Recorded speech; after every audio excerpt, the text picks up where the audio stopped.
City. Yes. 9:21, yeah. Sure was. I tell you, Okay, well, you might also. I can't remember.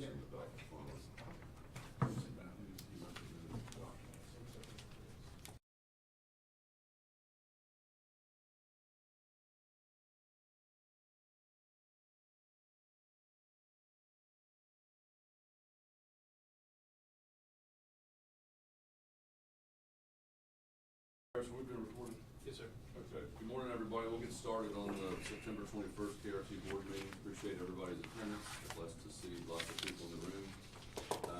We'll start by doing a quick roll call, Sean, and a few introductions. Sure. So, taking a quick roll call across the room, I see that we have 7 of our 8 partner agencies present, and I wanted to make sure I take the moment to introduce Mark Doughty from Bell. Mark's coming on as city councilman from Bell. He's taking Connie Fout's role, and we really appreciate you joining our board. Yes, sir. And we also have Michael Farmer. Is Michael on electronically, Travis? Yes, sir. Reverend Michael Farmer was appointed by the Kanawha County Commission this week also, so really excited to have Mr. Farmer on our board. He was taking Manfred Holland's spot, so some big shoes to fill, but we appreciate all of you for coming in today, and we look forward to our 2 new board members' participation on the board. And Travis, is there anybody, or tell us who's online if you know? Currently Larry, Bailey, and Grace. Okay, thank you. So the first Good morning, item. everyone. Good morning, thanks for attending, Grace. First item of business is approval of the minutes from the July meeting. Has everybody taken a chance to look at those? The only comment I had is that it identified me as chair and vice chair. I think that should be president, vice president. So we'll revise those. Is there any other comments or adjustments? Is there a motion to approve those with the? I'll make a motion to approve. Thank you. Okay, motion is a second. All those in favor of the motion signify by saying aye. Aye. Any opposed? Motion carries. Item 4, Sean and Chris. Sure. So, really excited about this topic on our agenda. Chris Baldwin, if you want to come up, and Mike Hess, you come up to the front. Every year, we have the West Virginia Public Transit Association Conference, and they give out awards to employees across the public transit realm who have had exemplary service, who have outperformed their peers in some fashion. And this year, I'm really excited to present an award to Michael Hess, who is one of our outstanding mechanics, and Chris has some words to say about it. But, yeah, I thought I would just read the nomination form for when I submitted it to nominate Mike for this, just to give you all an idea of a little bit about Mike and why I nominated him. So Mike Hess has been a mechanic at KRT since 2008 and has always shown exceptional mechanical ability. He has knowledge of almost every bus and vehicle system that we encounter, and also rebuilds engines and transmissions for KRT. In addition to having outstanding abilities as a mechanic, he is always willing to help his fellow coworkers out when needed. He has a positive attitude and takes pride in his work. I strongly believe Mike deserves to be recognized for his outstanding contribution, not only to KRT, but to the community as a whole. So that's what I wrote for his nomination. And also, in addition to that, Mike and I, we pretty much started at KRT at the same time. I think he started maybe 6 months or a year before I did. And throughout the years, we've worked really closely together, and I've come to know Mike as a person, and have come to know that Mike is he's a straight shooter. And if he tells me something about a bus or repair or a situation, you can pretty much take that as a fact. He's always been really fair to work with, and we're lucky to have him here at KRT. So congratulations, Mike. yes, sir. Really proud to give the 2023 Outstanding Maintenance Employee of the Year to Michael Hess.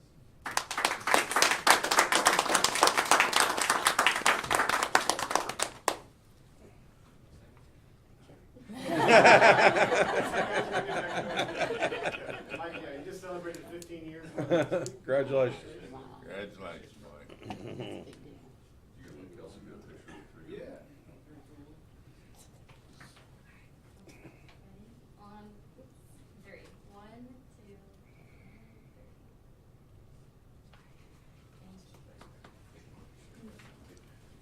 Congrats, Mike. Back to work already?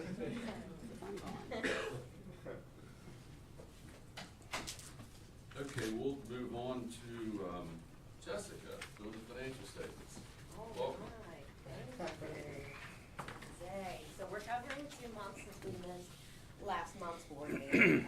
Schedule 1, that's our statement of net position, that's our balance sheet. You can see we're roughly the same as we were last year.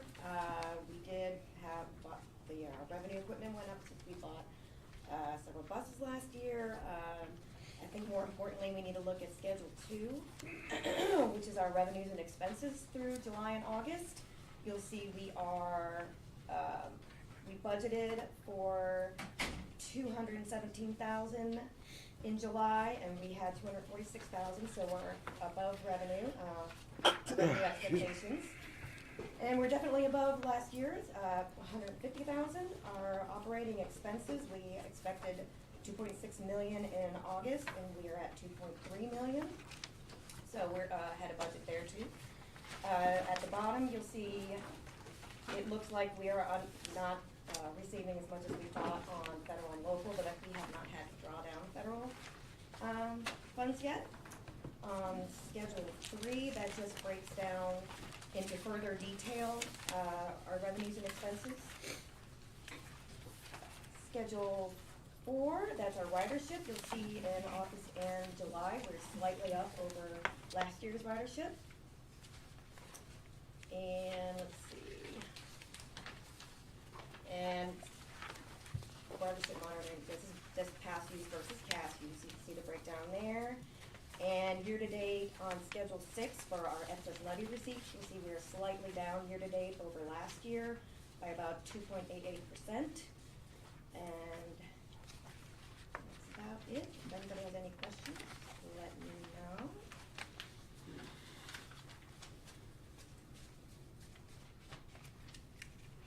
Does anybody have any questions for Jessica? It's just 2 months out of the year, so there's a limited amount of information so far to look at. If not, I'm gonna, those will be attached to meeting minutes for future reference. If there's no opposition, since we're on financials, I may shift and do the audit, which is under new business, item 8A. Chris Lambert's been kind enough to come and present to the audit several few times before, and I'd like to be mindful of his time and let him present now. Is there any objection? Okay. Chris, if you'd like to get started, bring it up before. All right. Give copy to.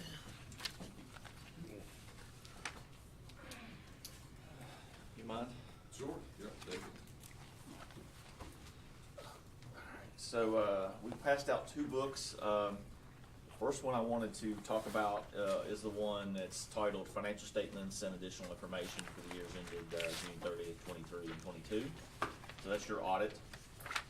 I think, so our auditor's opinion is on pages 3, 4, and 5. So the rest of this is your financial statements, so you prepared. We're just giving an opinion on it. You know, to kind of summarize all that, we gave you a clean opinion. So, that the financial statements present fairly in all material respects and under GAAP or under general or government auditing standards. We also had to report on supplementary information, which is your MD&A, your schedules of pension and OPEB liability, and those were compared to the audit and agreed. On page 5, we talked about supplementary information, and that's your schedules of operating expenses, project and budget under the Federal Transit Administration, the CFA, and so these things are not required for an audit, but are part of the basic financial statements for government auditing. So we've audited all those things. Your MD&A on pages 6 through 9 are basically the highlights and comparing the year between the years. And I'll kind of do that as I go through the statements, so I'm not going to spend any time really going through that. So if we go to page 10, in your statement of net position or balance sheet, and you can see you basically went up about $4 million between the prior year. It's made up of a few things. Cash is down, both designated and normal cash.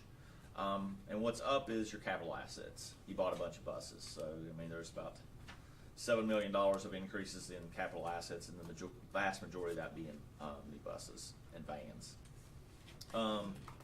Going down to the liability section, the significant thing is the pension liability. And so you all put a big amount of money into the pension plan in '22. I think mostly related to some of the COVID money you got, but you put a bunch in. The actuary finally, pulled that into their projections, and so the plan went from a $9 million, liability to $2 million liability. So it went from 50% funded to 85% funded, which Nice. Very good. is a really good thing. Yeah. Can I just ask a point of clarification on that? So does that mean if we put $2,082,000 into it, it would be no longer considered a liability, that would be considered fully funded? It would, but that number, with the market doing what it did and the actuary hits that liability may go up some next year when we get that report, You because mean they're a year if the behind. return of the market Yes. declines it? So, because we only did, I think, $2.5 million, say only. Yes. But we had a $7 million shift in that. Yes, and there's a footnote on that kind of walks through that, but, there's actuarial assumptions, there's the money that goes in, so it's $2 million that's gonna grow for all these years. Okay. But, let's say the actuary said, hey, people are gonna live longer, or you gave a bigger raise, or inflation is higher, that liability could go back up. It's not gonna go back to 9 million all at once, but you've gotta keep funding it. It just doesn't go away. 2 million if you put 2 million in now, yes, it would go to zero, but even if you did that, the actuary might come back next year and say, well, you still have $500,000 liability, just because of other assumptions that play into the market. Right. Yeah, we just had a contract renegotiation, and that I assume would factor in for next year. It will, if you gave raises, if you gave, a bigger benefit, if, people had to work less, time to earn it, just all those things. I don't know what was, obviously was in your contract, but those things play into when the actuary calculates this liability. Okay. Thank you. Chris, compared to other or other organizations, where are we? Like 85%. Where are other organizations? Well, is there a blanket like? I don't think there's really a blanket, but if you go back to like the state's plan, they've got to their plan to about that level too now.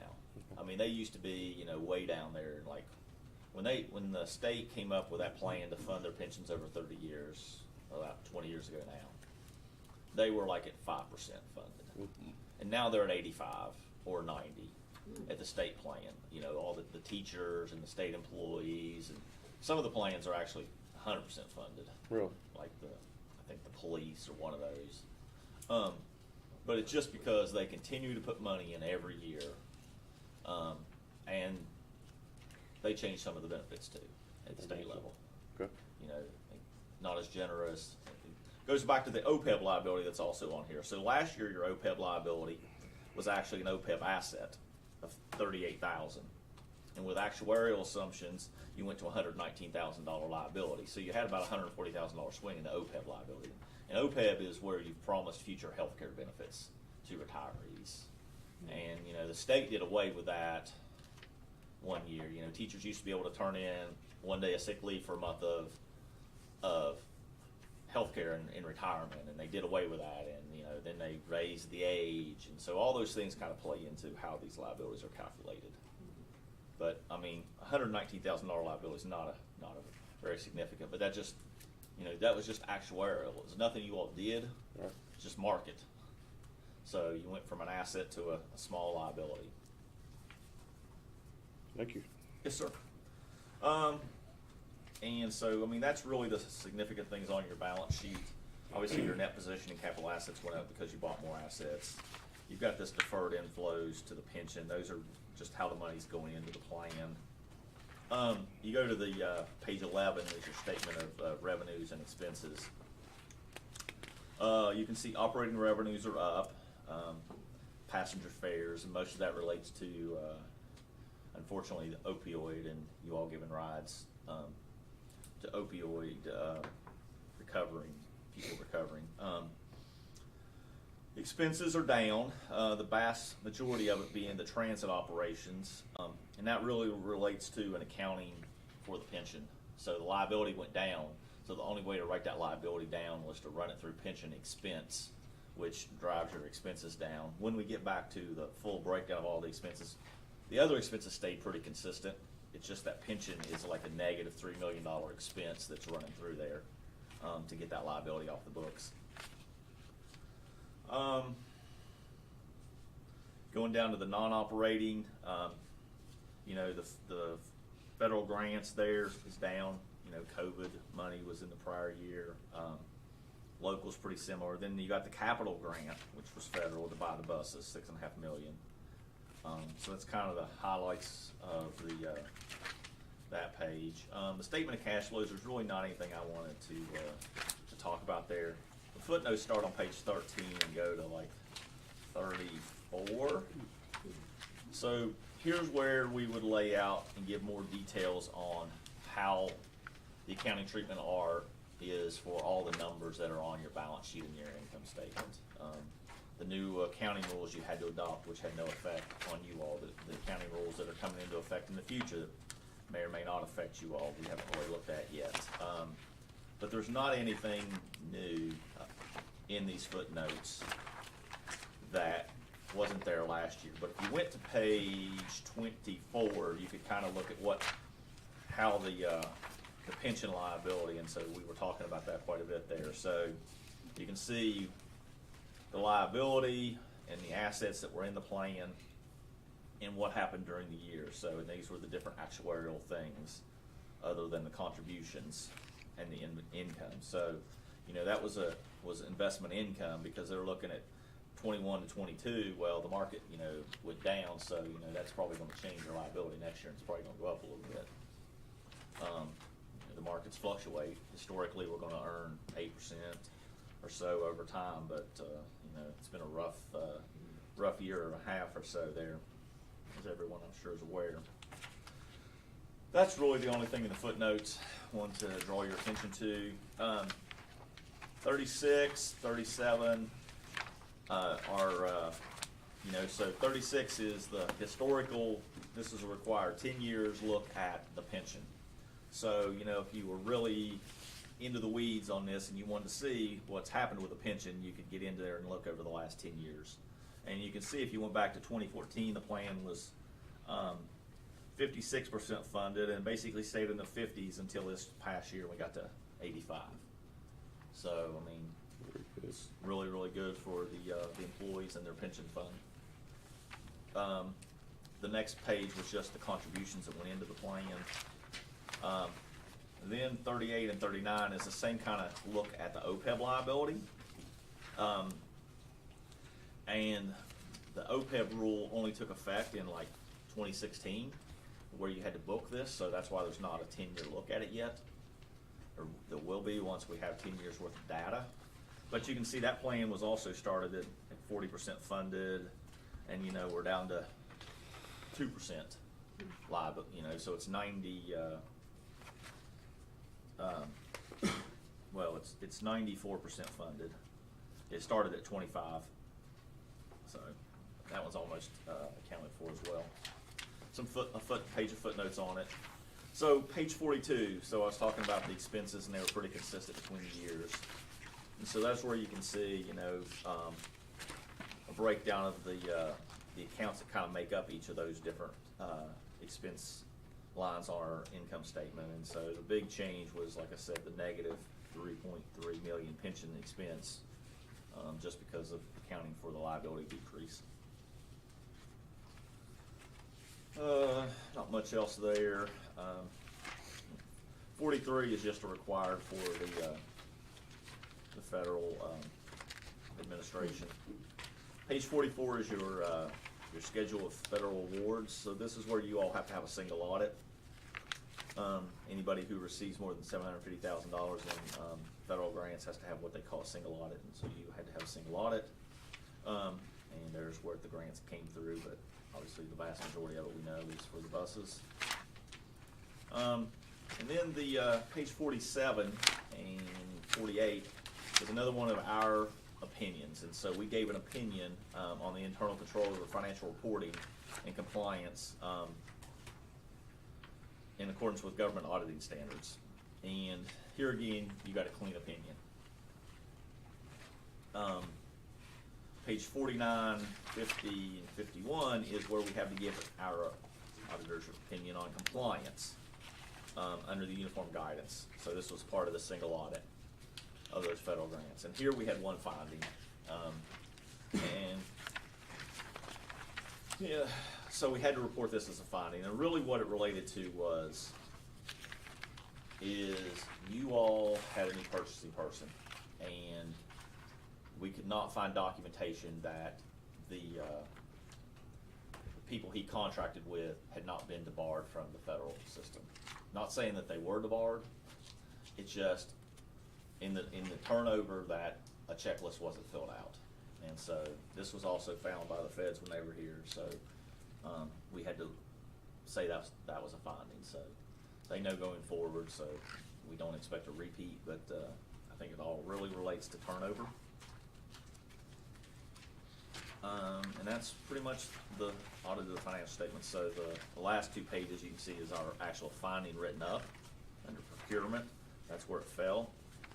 And then the last page being management's, what the action they're taking to correct the issue. So all that's required. And so that's a summary of the audit. Does anyone have any questions I can answer before we move on to the next book?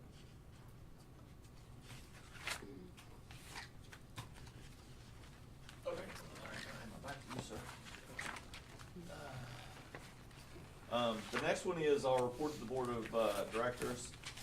And so here's where we lay out our required communications. So really just pages 4 through 7 are required under our professional standards.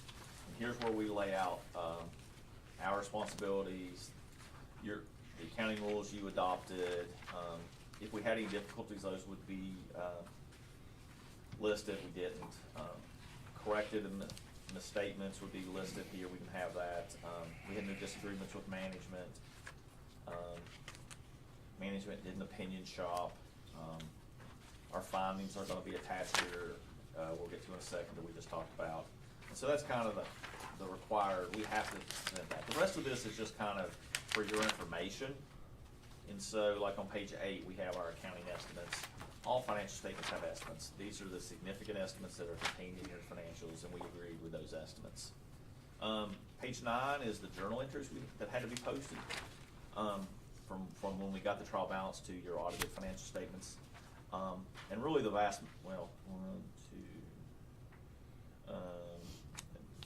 3 of them you couldn't have made because you didn't have the information when the audit started, so you didn't get the schedules. So basically you gave us the journal entries that had to be posted after the fact, but and the one we had to adjust the inventory a little bit, but not significant. Page 10 was like what we would call a past journal entry. It was a little bit of wasn't material enough to make this entry. We found it, but it'll just run through 24's financials. It wasn't significant to go back and change. We gave you a management letter of communication regarding that deficiency, so we lay it all out here on the procurement item and not documenting that these had not been debarred. Then we noted 3 minor areas for improvement or things you could look at that would make might improve your internal controls. And there may be reasons why you don't think you can do them, but there are suggestions.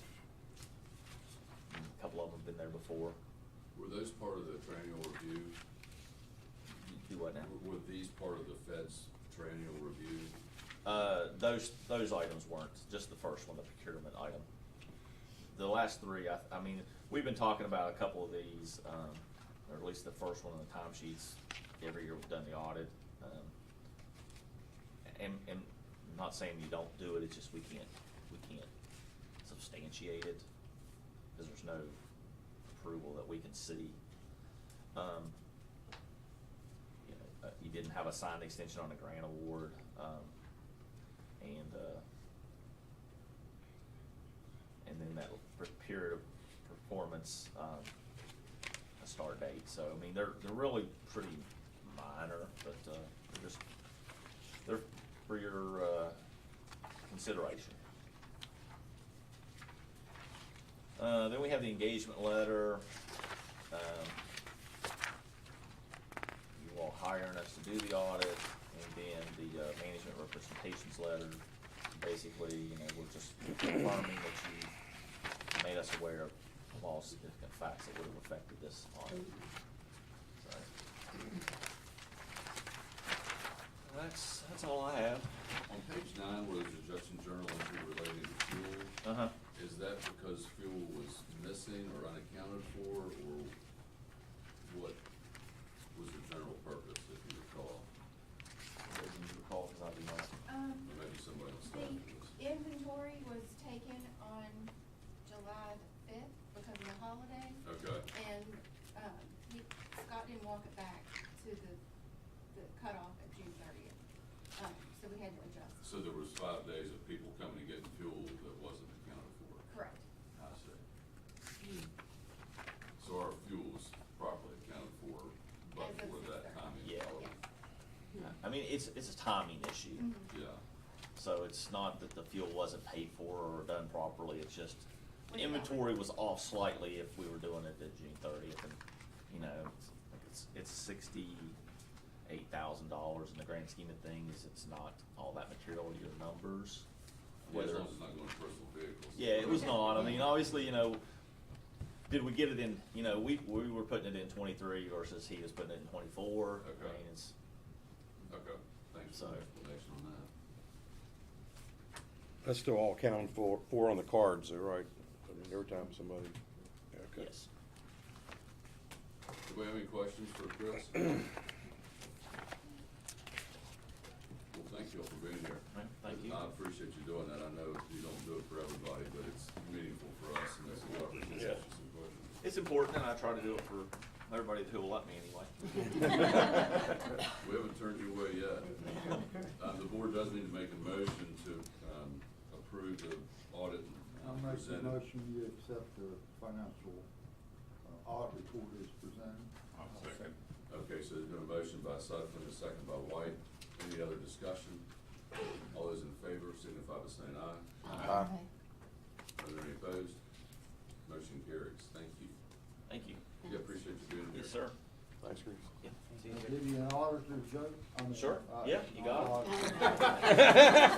Actuary, Okay. actuaries know when you're gonna die. Yeah. They even actuaries know who. Probably true. I'm gonna leave these extras up here for you. Thank you.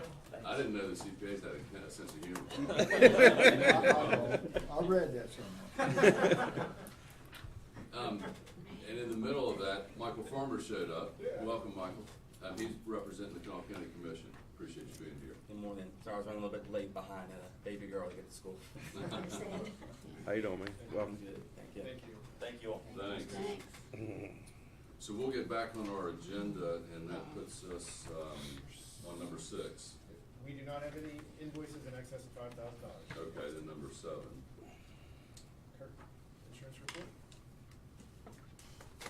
So I'll go over 2 months of insurance reports. I may change the way we do this report. Right now I've got this on a spreadsheet. The whole purpose of the spreadsheet is how much money we saved over time with our changing the way we do insurance. But I think for the purposes of this board, I'm gonna start pulling down the NTD data of what's happened, minor accidents for each month. I think that's what folks are actually looking for with this report. So this is kind of make it a little more clearer for everyone. In July, we had a couple of falls on the buses, a couple of ramp issues, and someone fell as they were coming onto the bus.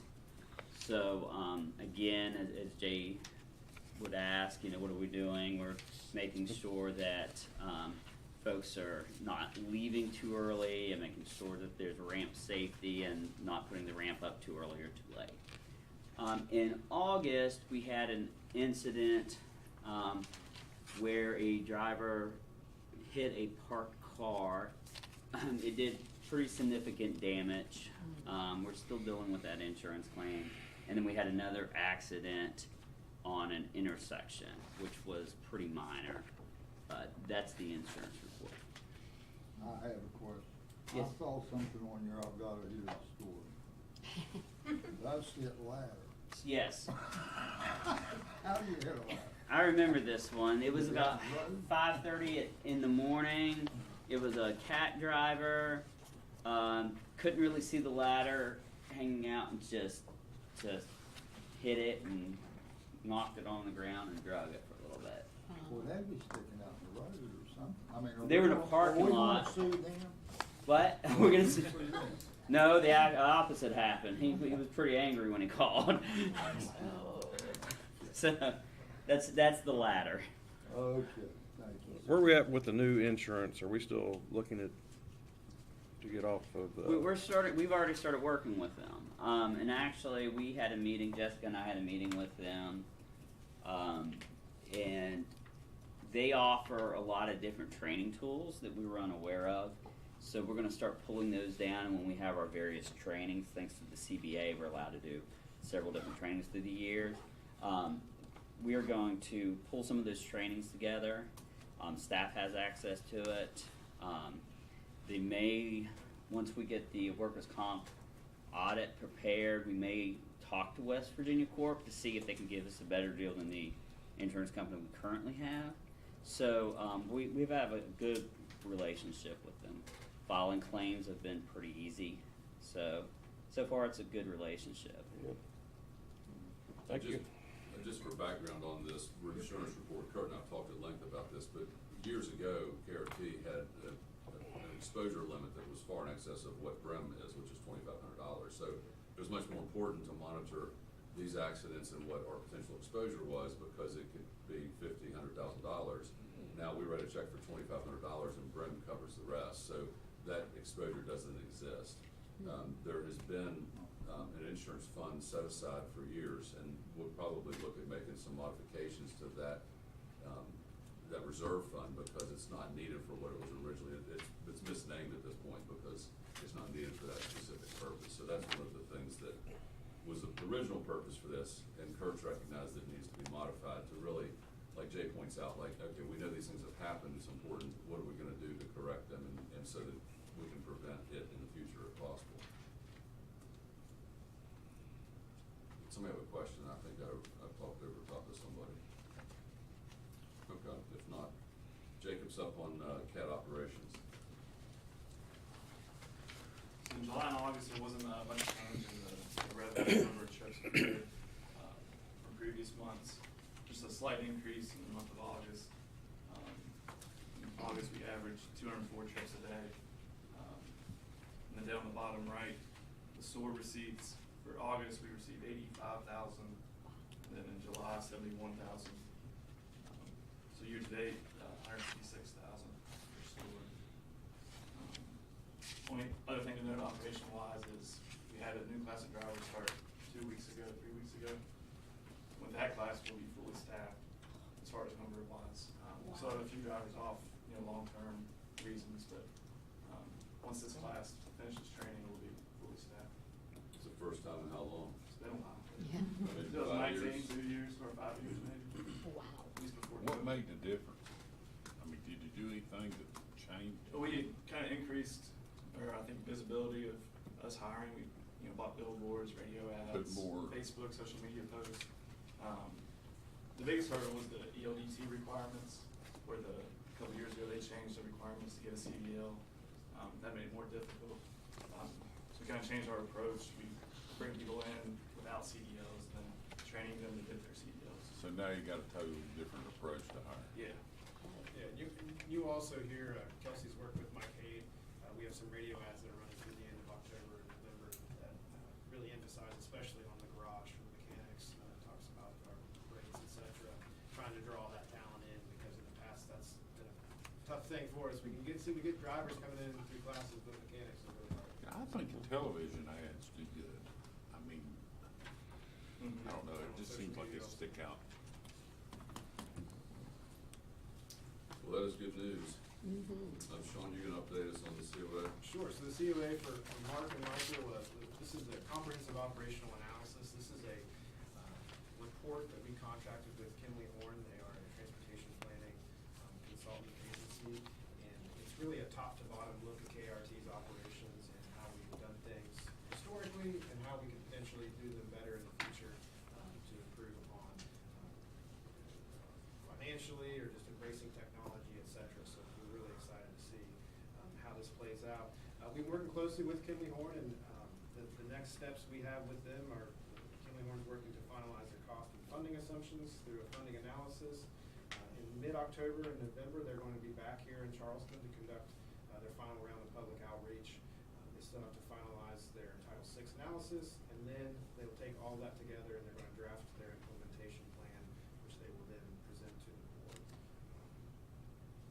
And so we're really excited. We continue to get positive feedback from them with ideas. And again, those surveys that we asked of the public have been really helpful for us as far as getting input, ideas and things that we can do to move KRT forward. That'll be exciting. Jacob, technology. So with VIA, our demand scheduling software, if you remember, we implemented that back in June. So we're in month 4, I believe, of using it, and everything's working well. Our scheduling team loves it. Matt, Amy, and Keisha up front. It's a lot simpler than the previous system we had. So we're very comfortable that here in a couple of months, if we look to expand our demand service that we talked about, that we'll be in a good position to do that. Masabi, which is our mobile fare collection system that we talked about, Travis and Brandon have been busy installing those units on the buses here the last couple of months. And we look to launch the system up in November. So then the passengers will be able to use their cell phones and then other media types to pay for their fare rather than just using cash. The bus tracking system, Eat-Ones is the company we chose. They're actually here this week installing the equipment on the buses to do a pilot to make sure everything works in our system. They're here this week and next week to install the equipment, do training with our supervisors and drivers. So we're excited about that, to finally have the tracking system back up and running. And also next week, TransTrack, they're coming on site to do some training, which is going to give us a business intelligence system that will pull all this technology into one platform and tell us, what our true operational costs are, what our cost per hour is, fare information, ridership numbers. It puts it all into one platform, and we'll be able to, on our board reports that we give you, to simplify that and make the reports more useful, more clear. Yeah, we joked for a while that in September all of these programs were happening, and now it's September. And they are happening, which is exciting and overwhelming at the same time. But the really neat thing when we talk about this, whether it's mobile ticketing, being able to use the transit app to both track the vehicles and buy your bus passes, etc. The world of what KRT means to our passengers and how easy it is for them to access our system is going to change dramatically over the next couple of months. I thank the board for giving us the tools to make that happen, and then our team for implementing it. It's been really exciting for us to see the work from the past year actually get installed on the buses. It's a big deal. It's going to be a big change for our passengers when they can literally go on their app and see when the bus is coming. They can be at the city center and get an actual realistic, hey, the bus will be here in 5 minutes. Something that we should have been able to do, but we haven't been able to do this anyway. So we're going to take a huge leap as far as embracing technology in the next couple of months. Thank you all for making that happen. Can you tell what the consumer adoption of VIA is so far? Yeah, we've kept it simple at this point. Just kept the same processes in place that we've had in the past. So the passengers right now will call in to the 3 people I mentioned before and schedule their trip for the next day. But with the VIA app or VIA software, it'll allow the passengers to download an app and schedule the trip on their own rather than having to call in. And hopefully in the near future, they'll be able to do that the same day. Right now, they have to do it a day in advance. Except the airport trips. Those are booked on the VIA app also currently. So you can say, hey, I'm at CRW and I need to go to one of the downtown hotels, and you can do that immediately during the hours of operation. Yeah. It's like the pilot of the same-day service that we're doing. But can you tell how many people are using their phone to do this as opposed to calling Oh, yeah, there are some now. We can't stop people from using it. We just haven't really promoted it yet. Wanna make sure we get all the bugs worked out and kinks before promoting it, but there are roughly 50 people, using it. Also using their phone to book this Yeah. instead of calling in. And it allows you to track your trips too. So I can go on the app and see next Wednesday I have a trip scheduled for 11 a.m. It'll send you notifications to remind you that you have that trip next week and allow you to cancel it, in case your plans change. That ability to change and or cancel is going to dramatically improve our schedulers' job. That's why they love the system so much, because a lot of the calls they get are, hey, I'm actually, because you have to remember, these people that use this paratransit service are doing everything they do with a 2-day notice. Can you imagine that world where you have to give, I think, 48 hours when you're going to go to the grocery store? So plans change. Every time one of those plans would change, they call in historically. We're giving them the ability now to go on their phone and just say, hey, I don't need it for Wednesday at 5, I need it for 7. Boom, it's done.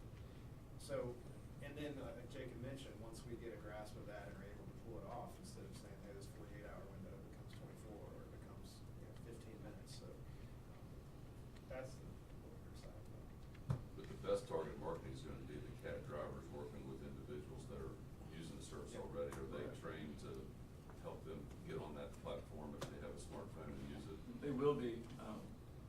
So we're going to do some driver training again here soon, next month. That's going to be part of it. And training our drivers on how to assist the passengers to use the app. The efficiency there has gotta be phenomenal. Oh yeah, it's already improved from the previous system. We're able to transport more people per hour, so we're already seeing the benefits of it. Okay. So, 8A's taken care of, we're on 8B. Okay, the investment RFP, this has been a long time coming. Yeah. There's a small committee that was Jay, Valerie, Heidi, and me, worked with staff. This has been discussed for years. Jay's the one that really recognized the fact that there was a period of time that we had a sizable amount of reserve funds that were in a bank account earning almost nothing, and that's changed so dramatically. So recognizing that we needed to be a little more thoughtful about what that money was doing while we weren't ready to spend it. Scott, when he was here, helped develop an RFP that was sent out to the various financial institutions to ask them what it is that they would do with our money so that we can have some return, make a little bit of money while we're waiting to spend the reserves. And so that got us to a meeting, presentations maybe 2 months ago. The committee has met twice now, once about a month ago and again yesterday, to score the RFPs according to various factors that were part of the request. I don't want to leave anything out, so jump in if there's something I'm missing.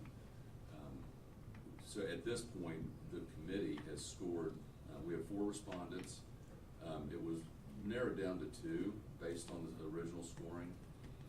You have Truist and City National Bank that were the 2 that were favored out of the 4. So that was kind of the focus of what our meeting was yesterday. As of right now, the committee has scored them. Staff has not scored. In the past, when we've done like the auditors, engaging auditors to do that work, the staff has also scored those respondents. But in this case, the committee has. So City National Bank is slightly favored over Truist. Truist right now has our the reserve account. City National Bank has a relationship with us because they're doing the pension account. So we have relationships with both of these firms as of right now. But I'd like to get some input from staff about your feelings as far as working with Truist or City, since the scoring's so close, as to how it is that you perceive both, because you participate in all of the presentations as well. And honestly, they're very close. And as he said, we do have relationships with both of them.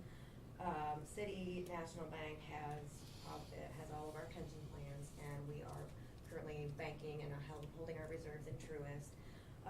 Truist came in with a lower cost. Their 10-year performance rate is almost a full percentage higher than City National.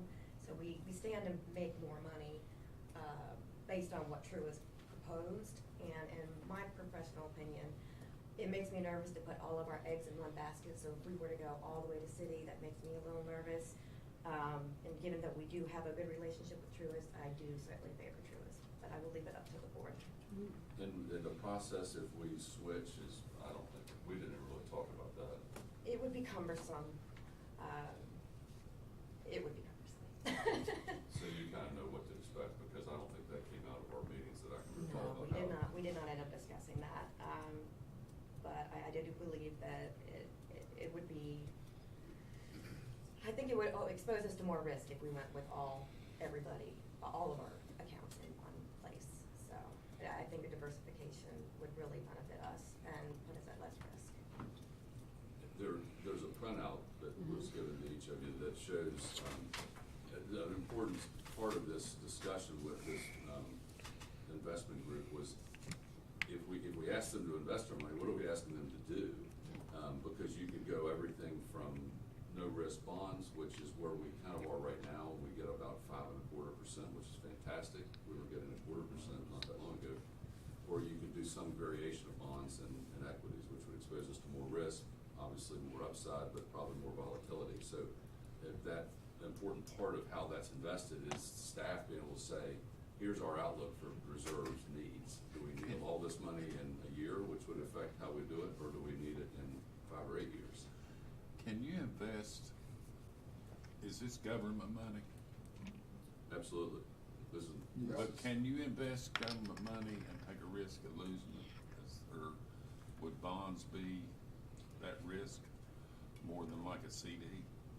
Well, the bonds would be, I mean, it's called a money market deposit account, which are invested in bonds, and there's no risk to that. Okay, so that would be It's like a okay, CD. right? Yes, so, and that's part of what our committee was talking about, was what, if we took on equity exposure, what would it look like? What would be safe, in our opinion? You just can't invest in anything that you could take a loss in, correct? I don't think there's any prohibition against that. And so that would be, I mean, that's part of what we're discussing is whether so that the committee suggested 20% equities, 80% debt or bonds. That equity component certainly could lose money. And that's something that we all need to know as part of making the decision. Because there's really two things that we're talking about that the committee made the recommendations on is who we use and what that ratio looks like.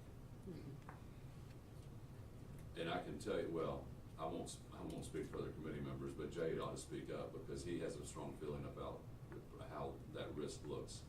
And each of us kind of weighed in, and that's how we came up with the number that we did. But there's certainly concerns that just like. Yeah, I'd always thought that, maybe I misunderstood before on different things, not just that,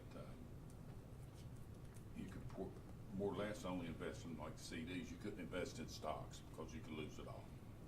And that was our concern. With federal money, I thought there was guidelines there. I didn't know, I was just I'd curious. refer that to Greg. That's something I'd have to look into. Okay. I'm certainly gonna look at that on the top of my Just head. to go back in history a little bit, as Chairman pointed out, we were just getting very small amount and on our interest. Right. So right. I brought up, That's a basically, good thing. why are we, just that's all we're getting. And then, of course, the market changed. And I was satisfied at that time because we'd gone up to, 3 to 5%, I guess, in the market. So, and then I guess Scott had went ahead and went a step further with this RFP Right. to propose it to us, and we spent time on that. I had a lot of questions because it's taxpayers' money on that part of it. And so we all kind of concluded, let's take just a little bit of it at the higher risk and the most at the low risk. But I'm open to any suggestions anybody would have on that 20%, especially if you're bringing up and we don't know for sure on if it even legalities of it. I wanted to clarify, it's not federal money, it's the local contributions. Okay, it's. Not levy fund, it's not federal funding. So that may be different then. Yes, I mean, exactly. I was just curious about that because I knew, I was on the finance committee and I was told, because we was looking into some things to invest when things was low and was told, well, you can't do that because invest in any kind of stock or anything, because it's, well, some of it was taxpayers' money, you know. And this is You guys definitely have the case. Yeah. Go ahead, Bob. So I didn't mean to interrupt you. Do you have a recommendation? It sounds like it's truest. I do have one question. The accessibility to this, I mean, you can, it's rapid, right? Yes. A day. Yeah, one day they It's not said. like a year CD or something. I mean, you can get it within 30 days. Yes. The next day, yeah. Yeah, so here, there's two things, that need to be, as far as recommendation goes, is the committee suggested 20% equity, 80% debt investment scenario. The committee scored, city higher, but the staff did not weigh in on that at all. And that's why I wanted Jessica to point out what her world's gonna look like if we make the switch, because we're gonna go from using City and Truist both to being completely with City National Bank. I'm gonna have to agree with your accountant on that. Yeah. I think it's not a good idea. Could you not, excuse me, You shouldn't put all your eggs, as she says, in one basket. I think I'll go with Truist under that. Is there any negotiation with Truist that they might come up a little bit? Well, I mean, I can tell you where we've been is that they submitted the response to RFPs. We had our initial round of interviews, or actually our only round of interviews. And then we had questions that weren't part of the original RFP as we're sitting listening to all this. And so there was a best and final offer request that was sent back to all four that showed up for the interviews to see if they would do what you're talking about and negotiate. Really, the piece they could negotiate were minimum fees and their fee structure. I'm not sure I have that with me, but or Truist rather, dropped their fee structure quite a bit. City National did not respond. The other two made modifications, but were still far in excess fee-wise of what the City and Truist were. So that's why we focused on those two. Well, actually, if they gave you their final, it wouldn't be fair to find out what the other ones offered, and then you go back and say, can you match this? Yeah. That's not. Yeah, they were all in the same. They were all in the same email. The same assumptions, Mhm. the same 80, or same. Yeah, but now we know. Yes. And what I'm saying, it wouldn't be right to go back and negotiate after you said this is your final offer. Correct. Correct. That's not good policy. But I also feel like we've done our due Very diligence, and Mhm. Kurt's walked us through the fine lines of doing a government RFP so that we can protect ourselves in whatever decisions made by this group. And he's right, if we got the best and final and set that deadline, then we came back to someone else and say, hey, by the way, Bank A was here, if you really want this, you have to go down first. We didn't do that. We gave them an opportunity, we gave everyone the same deadline, everyone had the same language, they were all on the same email, and then they replied back to that email. So the first question we'll deal with is provider. Is there a feeling about who it is that's preferred based on what you've heard and scoring and whatnot about Truist and City National Bank? I prefer Truist. I don't know whether you're looking for a motion or what. I'm not looking for a motion just yet because we need to deal with the second part of this, and I don't know if they should be wrapped into the same motion or separated, but those are the two questions, and I just want to let's deal with provider first, and have some discussion on that. I mean, I'm hearing you say that you think Truist is a better alternative at this point. Yes, I do. And based on what she just said, the staff, I don't think we had that information That's true. leading up to this. This is the first time we've heard this, eggs in one basket. Yeah, I think case. staff intentionally wanted to stay out of this. So I just want to let everybody know that we did not have that information in any of our meetings. We did not want to influence. Yeah, they want us to be able to independently make a suggestion. And Jessica, correct me And if this- I'm wrong, with between City and Truist, City has about 12 million. Yes. And Truist has about 12 million right now. Currently, So it's almost yes. 50-50 in the amount of money that City has and the amount of money Truist has. so is this 5%? Did you say 5%? That's just on the 80% that we're wanting to That's put. not bad. No, that's good. Right there. That's very good. That's real good. So that's the second piece of this, is the committee recommended 20% equities, 80% debt. But that's a recommendation. This board needs to, everybody here is gonna vote Yeah. and weigh in on that. So we need to decide if that is risk that's worth taking or not. Or if you don't want to do the 20%, you could put it all in you know, in the one fund, And all the that CD. fee structure goes away, Mhm. Mhm. because we are then just a money market deposit account, which requires no oversight on their part. Right. Which we currently have, and we're currently yielding around 5%. Obviously, that's high, our market is, the interest rates are high, and that will eventually drop, but we are currently earning around 5%. But how much more do you think you would yield if you went this way, rather than staying at the 5%? I mean, would it be? Well, if you look at that sheet, the 10-year Let's see. performance rates Okay. pointed out, and so Truist is 8.25%, the city is 7.17%. And That's- will that's that follow, history. will that follow the market too? I mean, if it's, Yes. if the money markets go down, this is gonna go down also, correct? And it doesn't have to stay in there any length of time to get this? No, one day, they said, It's not like it's CD? no, no, Okay. neither one of them, my understanding, yeah. Correct. Cause that was one of the questions we had, is it liquid? If we need it tomorrow, can we get it? And if we wanted to change investment strategy tomorrow, we can do that, with no commitment. That's, Particularly with a relationship that we've had for many, many years. I mean, they're not Sounds pretty asking good. us to lock down for 1 year, 3 years, 5 years, or anything. well, with the CD, you gotta lock down at least 6 months, don't you? Right. Yeah, Yep. but most people aren't putting $12 million in a CD. Exactly right. Gives us some, I mean, some clout. I mean, sounds good to me, yeah. But we need to make a specific recommendation as far as that ratio goes, and that's what I'd like to make sure we have a thorough discussion on. There's no right answer. I think the 80-20 is about as close as you're gonna get. I mean, if you knew, there wouldn't be a problem. Yeah. We'd hold our board meetings in the Bahamas. Kinda like that Italian actuary. Yeah. Wouldn't be a problem. Okay. I'm sorry.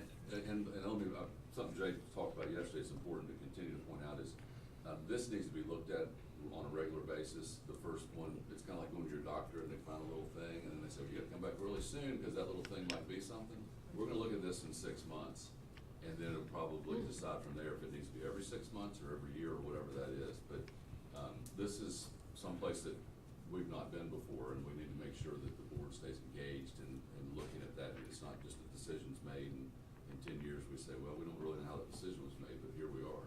So is this gonna take effect immediately I after, assume within a week or. soon within a week? I think it would be pretty quick. And one more point about investing, we already have an investment account, and that's the insurance account. And it does fairly well, some months we lose, some months we gain a lot on it, so, I mean, we already have an investment account. And one of the things that I don't know if we need that in a motion right now is to go ahead and eliminate the insurance account, because, That's your recommendation, isn't it? Because that doesn't serve the purpose it was originally intended for. and it's already being invested, Yeah. Okay. not to complicate. No, I think that's a great point because, We had discussed that in the committee, that we were looking at investing both of those funds together. right. So you have money set aside for the insurance payouts that you have to do, correct? Well, we've had that for years because we were self-insured and we'd have a Right. $50,000 expense or we'd have a huge amount of lawyer fees or whatever. Now we pay So now you pay $2,500. $2,500, so you don't need that much, Yeah, I mean, we can budget that out of operating Right. funds. yeah. Does the premiums come out of that amount? They've always been out of Out of operating. operation, we just write a bunch of $2,500. Oh, yeah, that makes sense, just to put it together. Since you're gonna look at this every 6 months, which might be a little quick, I make a motion that you go with Truist and with the 80-20. 20-80. 20% equity, 20% 80% equity, bonds. 80% bonds, yes. Okay, and so there's a motion on the floor, is there a second to Bob's motion? I'll second that. Okay, and we need to, do we need to amend that, Kurt's point about this self-insurance fund that is set aside separately right now, or is that an administrative function? You probably wanna put that to a vote. Should we do that separately since there's a motion on the floor? Yeah, I would do that separately. Okay. Do this, and then if anybody has any objection to having this, your motion that was made, having these two topics, speak now, but otherwise you can go ahead and proceed to discussion Okay. on both topics. Okay, so what Grace is pointing out is we've made two decisions within this motion. One is the provider, secondly is the investment standards. Do I need to revise my motion? I don't, unless somebody objects, and I'm looking around and nobody seems hot about it. Is there any further discussion about the investment RFP? Okay, I'm gonna call the vote. Everybody in favor signify by saying aye. Aye. Are there any opposed? Motion carries. The next motion is to speak to what Kirk pointed out, is that we have a self-insurance fund that has been separately invested. It's set aside specifically for that purpose, which we no longer need, and would, suggestion by staff is that that money be folded into what the fund? It would probably go right into the reserve. Into the reserve fund? Capital reserve, same as this, Yes. to be Yes. invested? Yes. Okay. I will make a motion for that money, insurance money, go into the capital reserve, right? Perfect, yes. Yeah, I'll second. Okay, motion by White and a second by Snodgrass. Everybody understand what we're doing with that? It's not going anywhere other than it's just being put into a different account. We'll get rid of the self-insurance fund that's not been used for years. All those in favor of the motion signify by saying aye. Aye. Are there any opposed? Motion carries. Thank you all. It has been a long, long road to get to this point. Mr. President, I know we're running over real fast. Where we stand on the new building? Oh, no. Yep, so we received, some funding from Senator Manchin's office, $1 million. This was in, month before last. And we're still waiting, yeah, it was in July, from the congressional earmarks. We are still waiting to hear hopefully by the end of this month, potentially some more funding. I believe this is gonna be a route where we're gonna have to be persistent, and continue to Back ask. to your death like a chicken, okay? Yes, sir. We are still moving forward. Thank you. I think that's all that's on the agenda. I know that's all that's on the agenda. Welcome our new members. Appreciate your attendance. Look forward to working with you. We'll have lots of committee assignments coming up. But otherwise, we stand adjourned. We'll see you next month. Yes, sir. I thought Goldman.